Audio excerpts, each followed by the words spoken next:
Welcome to the Get Trauma-Informed podcast, dedicated to unraveling the complexities of trauma, its pervasive impact, and the journey towards holistic recovery and realignment.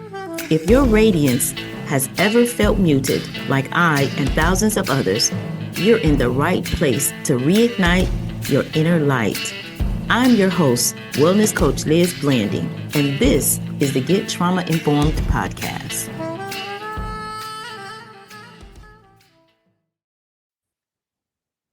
Hello, and welcome to another episode of the Get Trauma-Informed podcast, where we are in a mini trauma recovery talk series, right? We're in part number 3 of Trauma-Informed Leadership.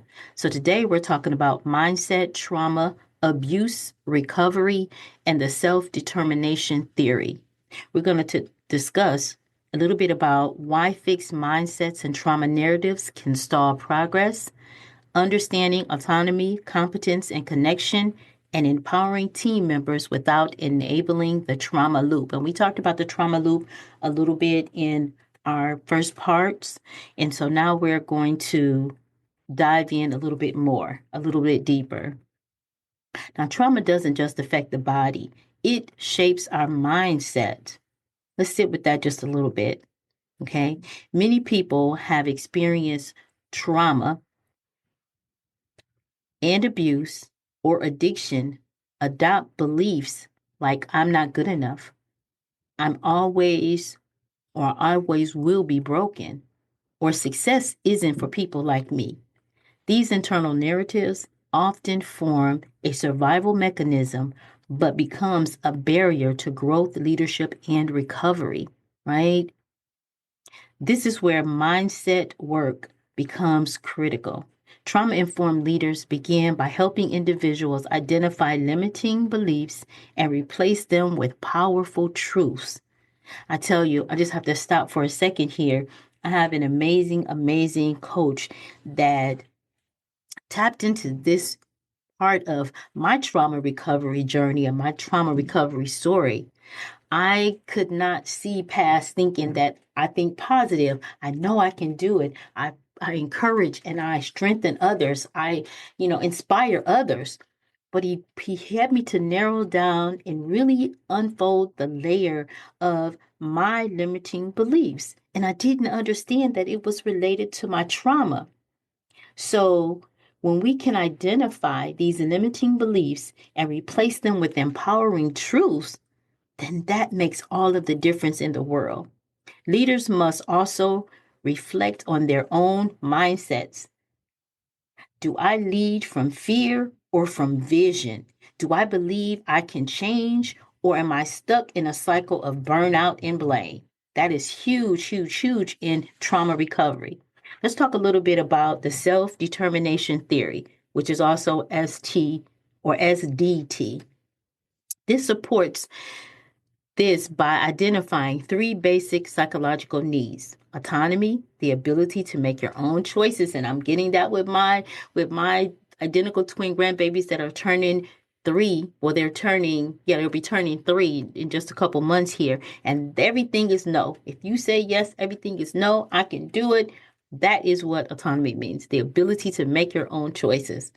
And just a little bit about that, when we're raising our children or rearing our grandchildren, if we can help them to understand that that is okay, because when we stop them, we start making them feel that making their own choices, or that they can't make their own choices, and it impairs their ability to be strong leaders. So embracing that no, because I'm from old school, that no, it aggravates me, but I understand now where it's coming from, and I understand how to redirect it in a more positive way, but still allowing them to make their own choices.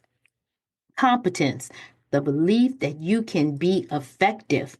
All of this is impaired when you have suffered trauma or complex PTSD, or complex trauma after trauma after trauma, or even a sudden instant trauma. This can hurt your belief that you can be effective. And relatedness, feeling connected to others. There's a dissociation that can happen when we've gone through trauma. Trauma often strips these away. Autonomy, competence, and relatedness, right? Abuse takes our autonomy. Addiction robs us of competence, and betrayal severs connection. Recovery involves reclaiming these core needs. The leadership becomes a platform for modeling what healing looks like in real time. Okay? What healing looks like in real time. Trauma informed leaders don't just manage, they empower. They foster environments where people feel capable, respected, and safe. Safe enough to grow. And I emphasize these words because it is to the core of me why trauma recovery is so important and why we have or why we should develop ourselves into trauma informed leaders, right? When leaders model a healed mindset, they give others permission to shift from survival to self determination. I hope you got something out of this mini trauma recovery talk. If you want more information, contact us at oasiswellnessctrs.com. You will find a plethora of information, resources, and the ability to be able to connect and become a trauma-informed leader. Until next time, we'll see you. Bye for now.